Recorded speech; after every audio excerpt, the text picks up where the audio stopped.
The docking ring of Viral Station always felt cold, even when the systems were running at full power.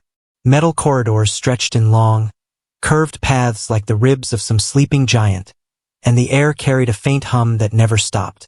Ships came and went all day, carrying goods, weapons, living cargo, and stories from one side of the galaxy to another. But very few of those stories ever included humans in any meaningful way. Humans were still new in this part of space. Not unknown, but not respected either. They were seen as adaptable workers, useful in emergencies, and strangely good at fixing things that were already considered beyond repair.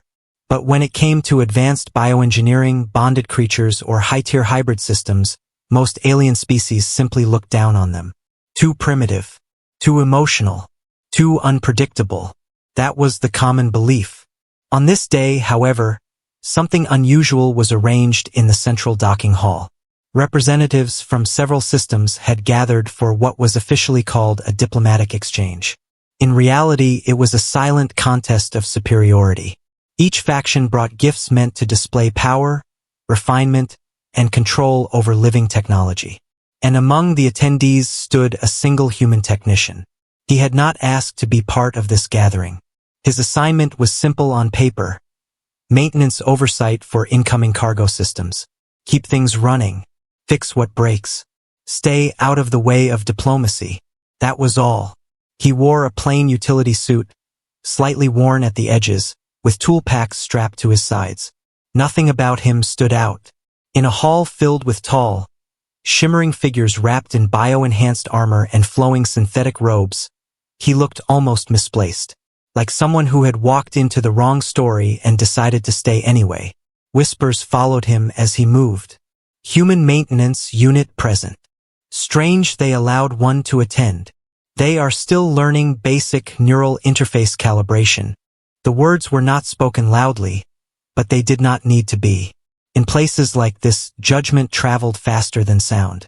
The exchange began with ceremony. Each faction presented their gifts one by one. There were engineered creatures with metallic feathers that shifted color based on mood. There were crystalline data beasts that stored entire libraries of war strategies within their living minds. There were armored beasts bred in gravity wells, capable of surviving in the pressure of collapsing stars. Each gift was met with measured applause, polite acknowledgement, and silent comparison. Then came the turn of the Zevran delegation. They were known for their cruelty disguised as elegance. Their technology was beautiful, but their reputation was colder than space itself. When they stepped forward, the hall quieted in a different way. Not respect, anticipation. Two attendants rolled forward a containment platform covered in a translucent field. Inside lay something large, motionless, and pale. At first glance, it looked like a dragon-class bioform. Those creatures were rare, powerful, and deeply bonded to their riders. But as the field shimmered and the form became clearer, a strange discomfort spread through the hall. The creature was alive, but barely. Its wings were folded unevenly against its body, twisted at unnatural angles. Parts of its bio-armor had dulled into a cracked, ashen surface. The once smooth flow of energy along its spine flickered like a failing circuit. One eye remained half open, cloudy and unfocused, while the other never opened at all. It was albino in structure, but not in the graceful sense of purity. It looked washed out, drained, almost erased. A ripple of confusion passed through the crowd. Then came the laughter, soft at first, controlled, then spreading like a quiet infection. Even the Zevran delegate allowed a thin smile. A gift, the delegate announced, voice smooth and sharp. A dragon-class bonded organism, once valued in our lower breeding programs.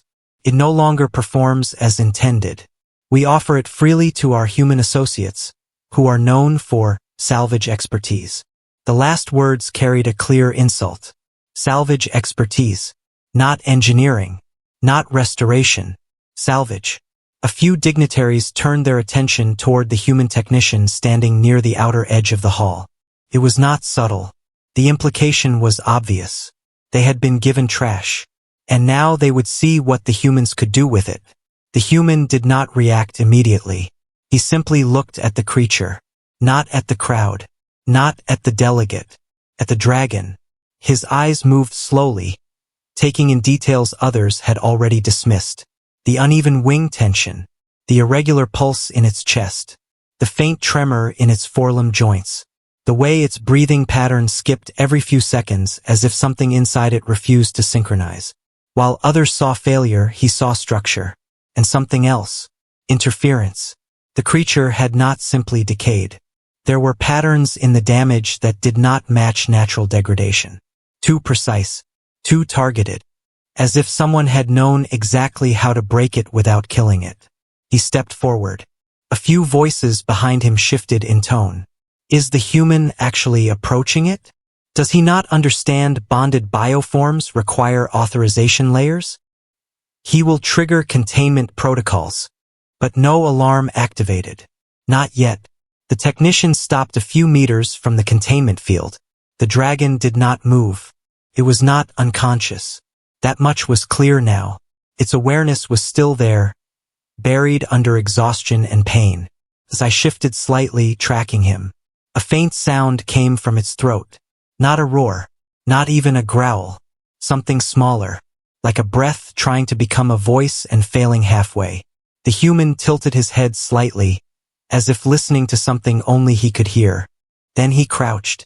From his tool pack, he pulled out a compact scanning unit. It was not elegant. It was modular, patched together from multiple systems not originally designed to work together. In any academic setting, it would have been dismissed as inefficient. But it worked. He activated it. A thin line of light swept across the creature's body.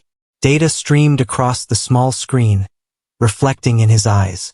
The hall around him continued to whisper, laugh, observe. But his focus narrowed. The readings confirmed what he suspected. This was not a natural injury profile. The neural lattice controlling wing movement had been deliberately degraded. Not destroyed, carefully weakened over time. The energy distribution nodes had been throttled, limiting full expansion. Even the regeneration pathways had been restricted, preventing natural healing cycles from stabilizing. It was not random damage. It was designed limitation. Someone had made sure this creature could never fly again. The human's expression changed slightly. Not anger in the loud sense. Not shock. Something quieter. Heavier. He looked at the dragon again. It met his gaze this time more directly. Its eye focused with visible effort, as if the act of paying attention cost it strength. There was something in that look that did not match the broken body. Awareness remained. And beneath that awareness, something like waiting. As if it had been waiting for a long time. The technician stood slowly. Behind him, the laughter had mostly faded now. Curiosity was taking its place. The kind of curiosity that watches a mistake unfold just to see how badly it fails. One of the alien attendants spoke. Human unit. Step away from the containment field. That organism is not authorized for interaction without Zevran clearance. The human did not turn. Instead, he raised one hand slightly, not in defiance, but acknowledgement. A gesture that said he had heard, but had chosen differently. He looked at the dragon one more time. Then he spoke quietly, almost under his breath. Let's see what they did to you. The hall went still. And for the first time since the exchange began, the atmosphere shifted. Not because of power, not because of authority, but because something unexpected had just entered the equation. Interest. The kind that precedes either disaster or discovery. And the human mechanic was already reaching for his tools again. The hall did not become silent all at once. It faded into silence slowly, like a machine powering down one system at a time. The laughter that had filled the air moments ago was still hanging in pieces, but it no longer had strength. People were watching now, not laughing. Watching the human technician who had stepped too close to something he was not supposed to understand. The containment field around the dragon pulsed softly, casting a pale light across its broken form. Inside that field, the creature remained still but not lifeless. Its breathing was shallow, uneven, like a system running on emergency reserves. Every few seconds, its chest would rise too late, as if something inside it was struggling to remember how breathing was supposed to work. The human did not rush. He walked around the containment barrier slowly, eyes scanning every angle of the creature's body. Not in the way others looked at living weapons or rare assets, but in the way someone studied a broken machine they genuinely intended to fix. Careful, focused, patient. The scanning device in his hand continued to feed him data. Lines of information moved across the small screen, but he barely looked at it now. Most of what he needed was already visible. The wing structure was wrong. Not just damaged, but misaligned at a deep structural level. The internal support fibers that should have carried lift force were uneven, almost as if someone had rewritten their natural pattern. The energy flow through the spine was unstable, breaking rhythm every few seconds like a failing pulse. And there was something worse. The regeneration nodes were active, but restricted. That meant the body was trying to heal, but something was stopping it from completing the process. Not illness, not age, interference. The human stopped near the front of the containment field. For a moment he simply stood there, watching the dragon breathe. The creature's eye followed him again, slower this time, as if even that small movement required effort. There was something in that eye that made the human pause longer than expected. It was not fear, not confusion. It was awareness that had been trapped too long inside pain. Behind him, voices began to rise again, but lower now, more cautious. He is still inside the restricted distance zone. If the field reacts, it could trigger a containment purge. The creature is unstable. Why is he still observing it like that? But the human did not step back. Instead, he lowered himself slightly, bringing his eye level closer to the creature's. The scanning device rested loosely in his hand now, no longer the focus. He was looking at the dragon directly, not through data. His voice, when it came, was quiet. "You're still in there, aren't you?" The dragon did not respond in any language anyone could understand. But its eye shifted, just slightly, enough to register the question, enough to confirm it had been heard. The human exhaled slowly. Then he turned his attention back to the data one more time. Something about the pattern bothered him.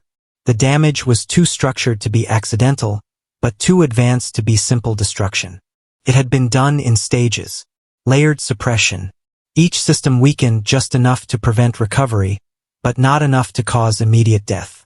That kind of design required knowledge of the creature's biology at a very deep level, which meant someone had studied it carefully, and then decided to break it slowly.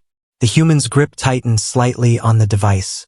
He had seen systems like this before in other fields. Not living ones. Mechanical systems. Control systems designed to keep something functional enough to use, but never strong enough to resist. The same idea, different form. Behind him, one of the alien attendants stepped forward again, more firmly this time. "You are wasting time, human unit. The gift is non-functional. It has already been declared unsuitable for bonded interaction. Step away." The human did not look at him. Instead, he raised his hand slightly, signaling he had heard without agreeing. "I'm not done looking." The words were simple, calm, but they carried something that made the nearby observers pause. Not authority, not aggression, something worse, certainty. The attendant hesitated, then spoke again, more sharply. "Your species does not have clearance for biobond systems at this level. If you continue interference, you will be held accountable for any failure of containment."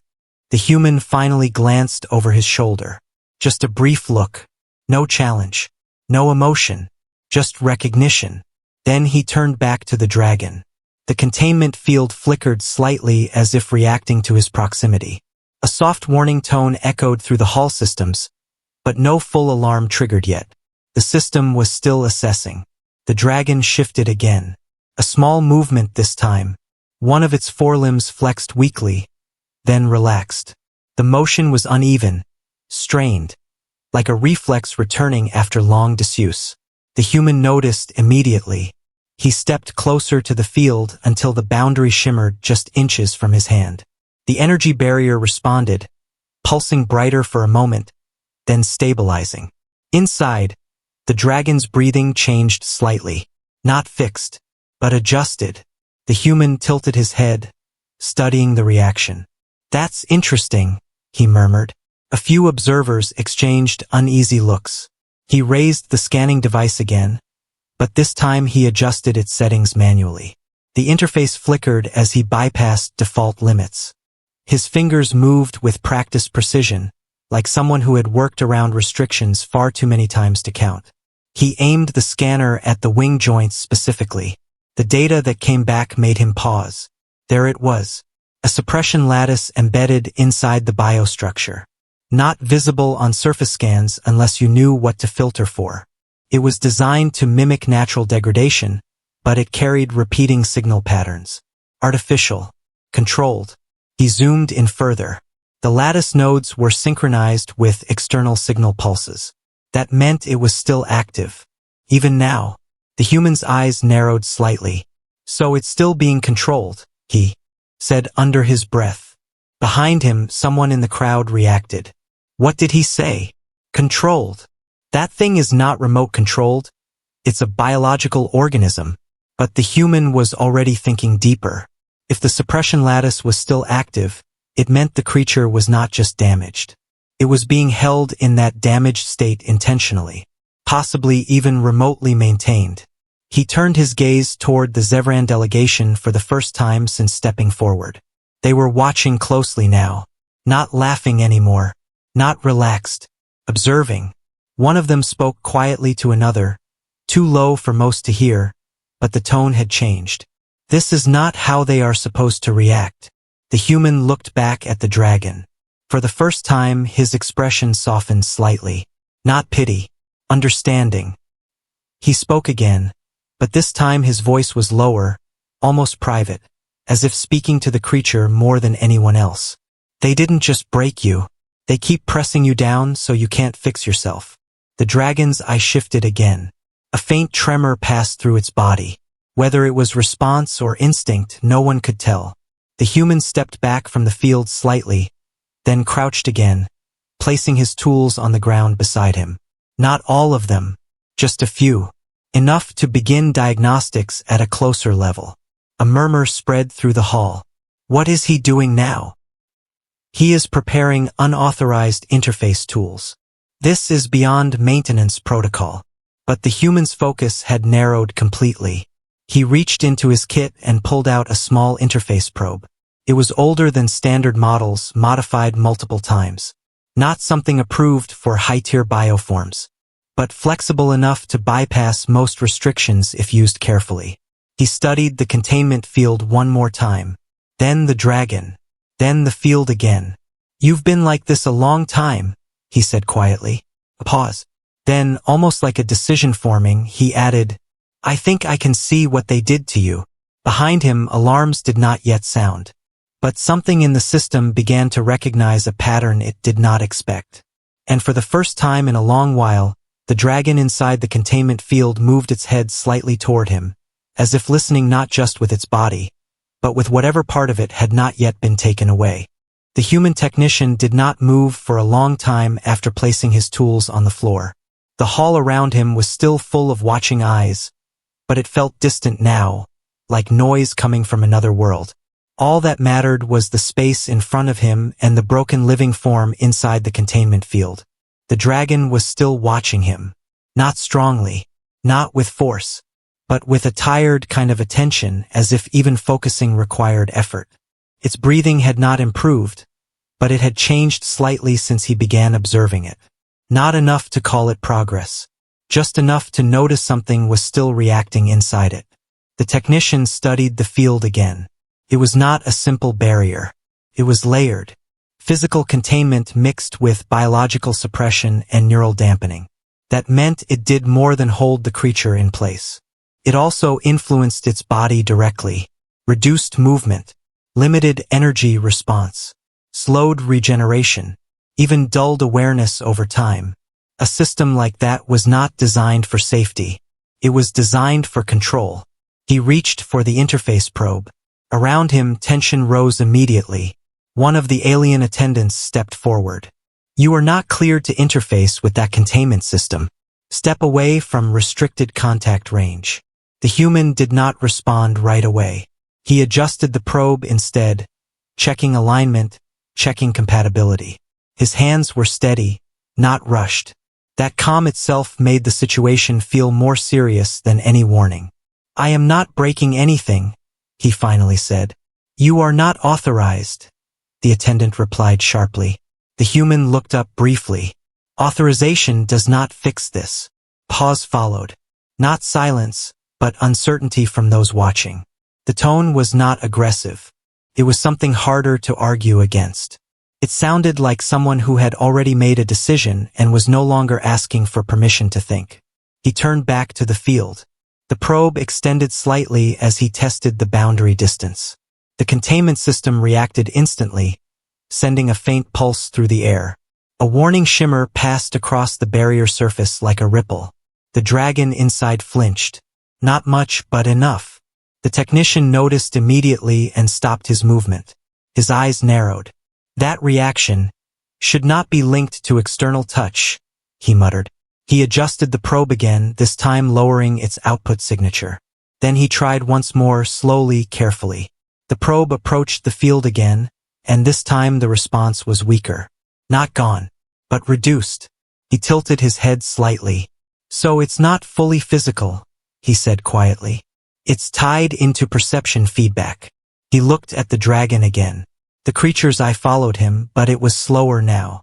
Almost like fatigue was pulling it down even as awareness tried to remain active. He spoke softly. "You feel the field every time it moves. That's why you stay still." The dragon did not respond in any obvious way, but there was a slight shift in its breathing pattern. Tiny irregularity, like recognition. Behind him, the observers were no longer whispering as freely. The atmosphere had changed.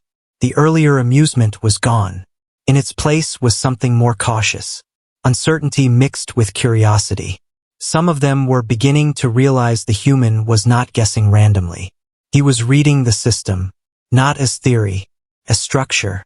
The technician finally activated the probe. A thin diagnostic thread extended from it, barely visible. It touched the edge of the containment field. The system reacted immediately. A soft alarm tone echoed through the hall, not loud, but precise. A warning message flashed across nearby panels. The human's eyes moved quickly across the data. "Yes," he said under his breath. The probe was not being blocked. It was being redirected. The system was trying to isolate it into a safe loop, a controlled channel where it could be monitored but not interfere. That confirmed something important. This system expected intrusion, which meant it had been designed with interference in mind. He leaned closer. "Someone planned for this," he murmured. The probe continued its scan. Data flowed in rapidly. Layers of structure unfolded across the small interface display. The technician's eyes followed each pattern, not just reading, but interpreting relationships between them. Then he saw it. Deep inside the containment architecture, beneath the physical field, beneath the neural dampeners, there was a repeating signal loop. Not natural, not environmental. It was structured like a command rhythm, a suppression lattice. But more than that, it was synchronized. He zoomed in further. The lattice nodes were not just embedded in the dragon's body. They were actively receiving timed pulses from the containment system itself. The field was not only holding the creature, it was feeding its condition. The technician went very still. For a moment he did not speak or move. He just observed the pattern repeating on the screen. Then he exhaled slowly. "So it's maintained," he said quietly. That changed everything. A broken system could sometimes heal on its own if the damage was removed. But a maintained system meant constant reinforcement. Even if you fix part of it, the structure would pull itself back into the damaged state again. The dragon was not just injured. It was being held in injury. He glanced at the creature again. Its eye was still on him. There was something different in it now. Not stronger, not weaker, just more present. As if the connection between observation and awareness had sharpened slightly. The technician lowered his voice. "They keep you like this on purpose." The dragon's body shifted very slightly. a faint movement in its wing joint, almost reflex, almost forgotten motion returning. Behind him, one of the alien officials spoke. This interference must be stopped. The human is altering restricted biocontainment parameters. But the technician barely heard it. His focus was fully on the structure now. He began adjusting the probe again, not to force entry, but to trace signal origin points. He followed the suppression rhythm through layers of containment code, mapping it mentally as much as digitally. The more he followed it, the clearer the design became. It was elegant in a cold way. Not chaotic. Not experimental. Controlled refinement over time. Each layer reinforced the last. Each weakness sealed by another restriction. But there was still a flaw. He noticed it in the timing. Every suppression pulse had a slight delay variation. Not random. Not noise. A structured inconsistency. That meant the system was not perfectly synchronized. Which meant it could be disrupted. The technician's expression changed slightly. Not excitement. Focus. He spoke quietly, almost to himself. There's a gap in the cycle. He ran the calculation again. Yes. A small window. Extremely short, but consistent. Every suppression pulse left a fraction of time where reinforcement was weaker. Not enough for natural recovery, but enough for external intervention. If timed correctly, that window could be used to interrupt the lattice feed. The dragon shifted again, slightly more noticeably this time. Its head tilted a fraction, as if reacting to something it could not fully understand. The technician noticed the movement. He softened his tone. Not yet, he said quietly, almost like reassurance. But soon. The surrounding observers were no longer fully in control of their reactions. Some had stepped closer without realizing it. Others stood frozen, watching the small interface screen, as if it was revealing something they were not supposed to understand. The Zevran delegation had also changed posture. No longer relaxed, now focused. One of them leaned toward another and spoke in a low voice. That system should be stable. Why is he reading it like that? The technician did not look at them. He adjusted the probe one more time. This time, instead of probing the field, he shifted focus inward, toward the connection between containment and biological suppression. He found the link point, a narrow bridge in the system architecture where physical containment and internal regulation met. It was delicate. Too much force would trigger full lockdown. Too little would do nothing. He studied it carefully. The dragon's breathing slowed slightly, as if sensing change even before it happened. The technician spoke softly again. If I break this link, your body might remember how to heal. A pause. Then he added, almost under his breath. But they will notice. The hall was still watching. The system was still active. And somewhere deep inside the structure, something was already preparing to respond. The technician placed his fingers over the interface controls, steady and precise. Not rushing. Not hesitating. Just ready. And for the first time since the exchange began, the dragon inside the field shifted its wings ever so slightly, as if something inside it had begun to wake up. The technician stayed very still for a few seconds after finding the link point in the system. His fingers hovered over the interface controls, but he did not activate anything yet. He was not hesitating out of fear. It was more like timing a moment that could not be repeated twice. The entire containment system was built like a loop. Every part fed into another part, and every correction returned the structure back to its original state. Breaking it randomly would trigger a full lockdown. That would tighten the suppression on the dragon even more. It might even cause a biological shock response. He could not afford a mistake. The dragon inside the field shifted slightly again. Its wings trembled in a weak, uneven motion. Not flight, not strength, just memory of movement trying to return. The sound of its breathing changed, becoming slightly less strained, as if something inside it was reacting to the attention it was receiving. The technician noticed. He lowered his hand a fraction.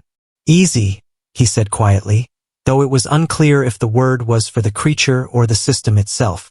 Behind him, the hall had become tense in a different way now. It was no longer curiosity alone. There was concern, even alarm, in some of the voices. The presence of interference in a high-level biocontainment system was not something taken lightly in any space station. One of the alien attendants stepped forward again. "You are still inside restricted control space," the attendant said firmly. "You are now directly affecting a bonded organism without clearance. This will be recorded as a violation." The technician did not look back. "I am not damaging it," he said calmly. "That is not your determination to make." The technician finally turned his head slightly. His eyes were steady, not emotional, but focused in a way that made the conversation feel heavier than it should have been. "Then whose is it?" he asked. No answer came immediately. The silence itself said more than words. He turned back to the interface. The dragon shifted again, this time more noticeably. One of its forelimbs moved a few centimeters forward, then stopped as if the motion had been interrupted mid-command. The movement was weak, but it was the first time it looked like intention rather than reflex. The technician noticed immediately. "That's new," he murmured. He ran another quick scan. The suppression lattice was still active, but the response curve had changed slightly since his earlier probing. That meant the system was already adapting to his interference. It was trying to stabilize itself around the disturbance. If he waited too long, the gap would close. But if he moved too fast, the system would lock down. He exhaled slowly. Timing mattered more than force here. He leaned closer to the interface again and studied the rhythm of the suppression pulses. Each cycle moved like a heartbeat, predictable, mechanical, but with that same tiny delay variation he had noticed earlier. That delay was still there, consistent. He whispered to himself, "Still open." Behind him, the Zevran delegation had stopped pretending to be relaxed. One of them had moved slightly closer to the control consoles at the edge of the hall. Another was watching the dragon more than the human now, as if trying to understand what exactly was happening to their gift. The technician did not care about them anymore. His entire attention was locked on the timing window. He adjusted his probe one last time, reducing its footprint further. Now it was not scanning broadly. It was focused on a single connection point inside the system architecture. The link between external field and internal suppression. If that link was interrupted even briefly, the system would lose synchronization for a fraction of time. That fraction was enough, but only if used correctly. The dragon's eye shifted again. This time it looked less distant. The awareness inside it felt more stable, like it was not drifting in and out as much. The technician noticed that too. "You can feel it, can't you?" he said softly. "Something changing." The dragon did not respond in any clear way, but its breathing slowed just slightly, and its head lifted a little higher than before. The movement was weak, but intentional enough to matter. The technician placed one hand over the interface controls. He paused, then checked the pulse timing one more time. Now, the cycle was approaching the delay gap. He counted silently, not out loud, just internal rhythm. 3 cycles. 2, 1. He triggered the interruption. It was not a loud action. No explosion. No visible surge. Just a precise disruption in the signal flow at the exact link point he had identified.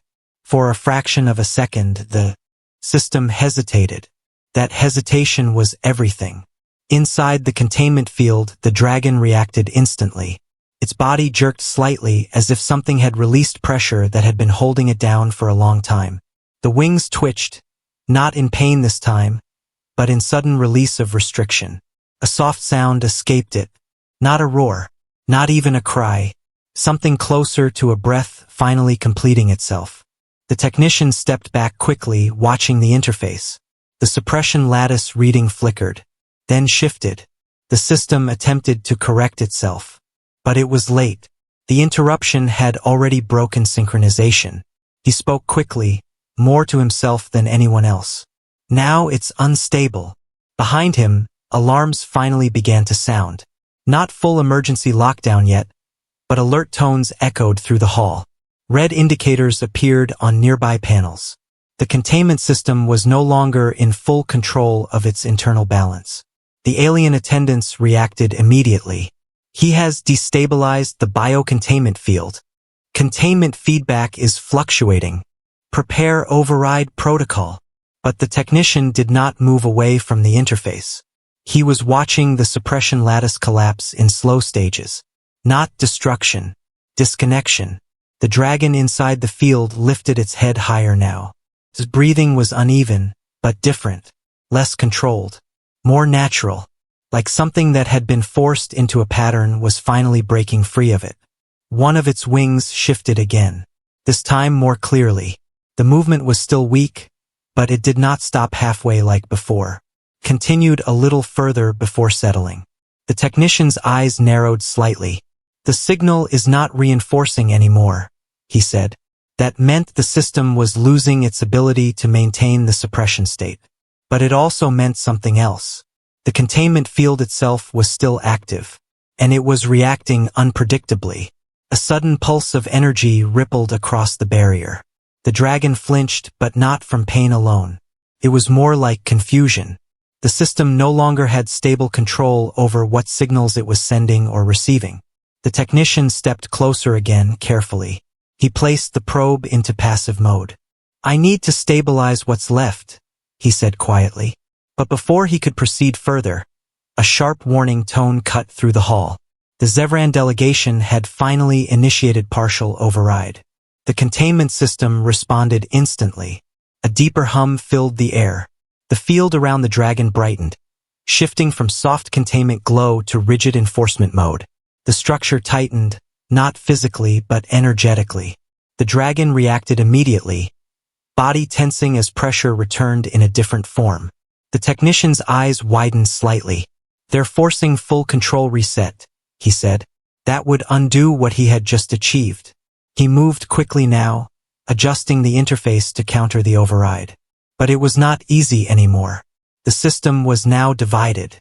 One part reacting to his interference, another responding to external command authority. The dragon inside the field shook slightly, not violently, but noticeably uncomfortable again. The technician spoke under his breath. "They're squeezing it back down." He increased probe output slightly, trying to hold the broken synchronization open. But the system resisted harder now. The hall lights flickered. A deeper alert tone activated. And then something unexpected happened. The dragon lifted its head fully for the first time. Not halfway, not weakly, fully. Its eye locked onto the technician. And in that moment, something changed in its expression. Not full recovery, not strength, but recognition of change. It was aware now in a way it had not been before. The technician saw it and froze for a brief second. Then he whispered, almost without realizing it, "Hold on." He pushed the system again, trying to keep the link broken just a little longer. Because now it was not just about repair.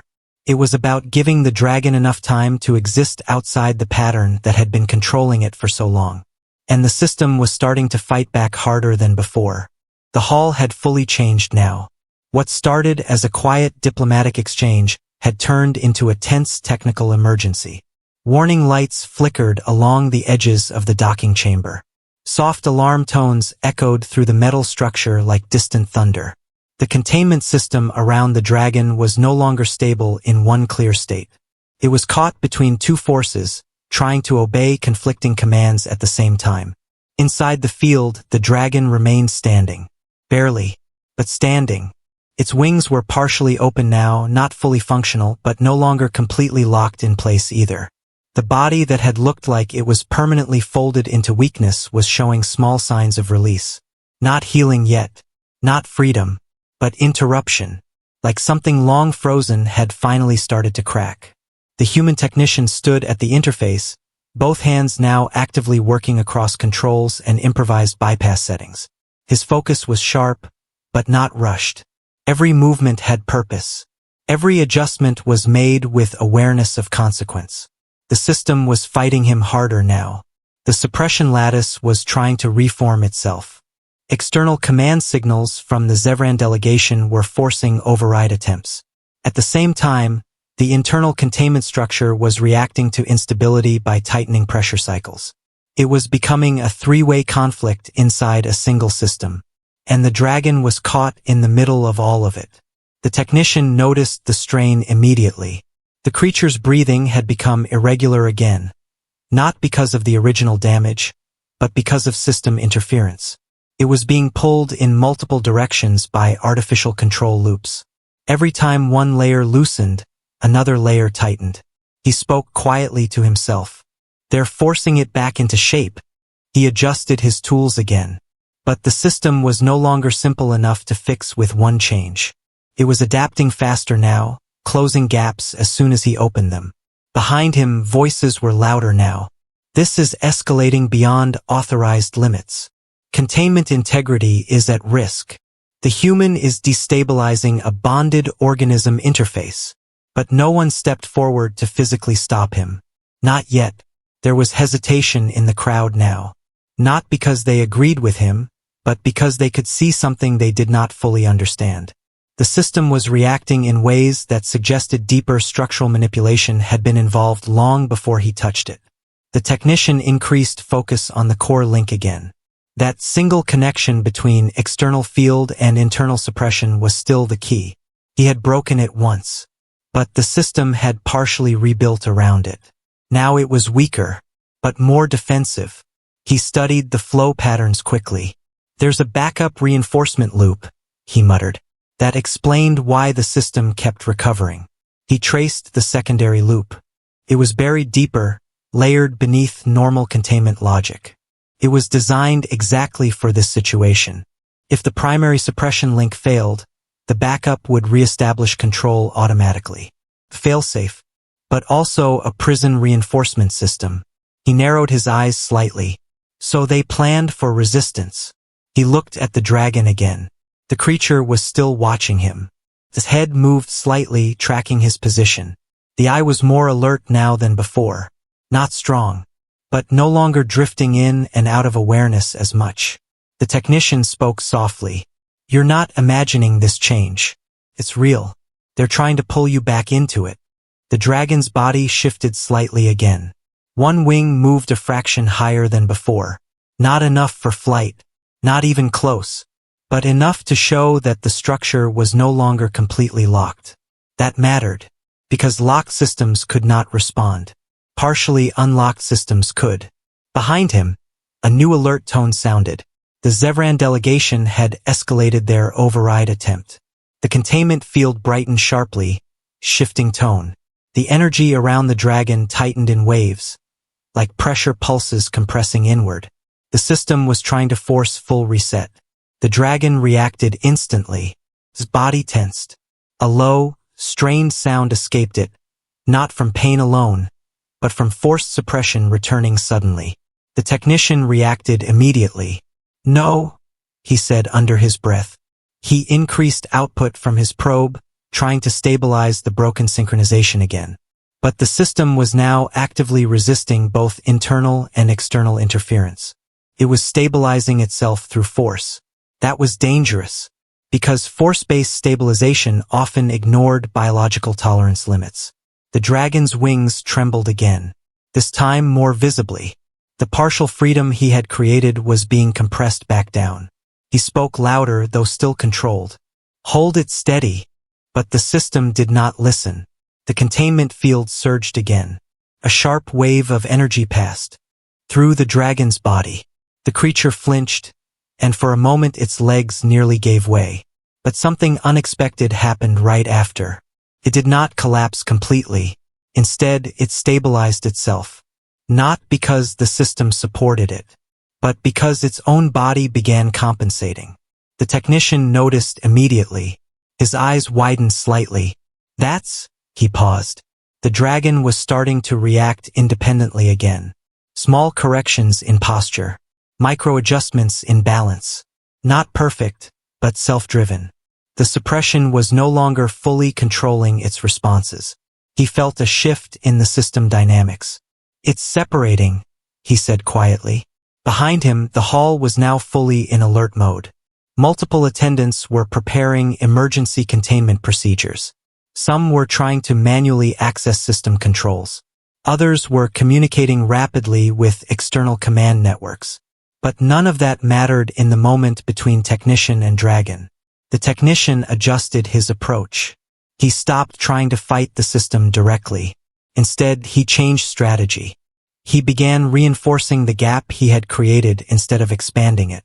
If he widened the break too quickly, the system would collapse violently and reset everything. But if he stabilized the interruption, the suppression would lose its ability to reattach. He began carefully shaping the instability instead of forcing it. The dragon watched him closely now. Its head moved slightly as if trying to understand what was happening. The eye was clearer than before, less clouded by force control feedback. Awareness was increasing, slowly, unevenly. The technician spoke quietly again. "I'm not pulling you out completely yet. Not safely. But I can stop them from forcing you back in." The dragon did not respond in words, but its breathing changed again. Slightly more controlled.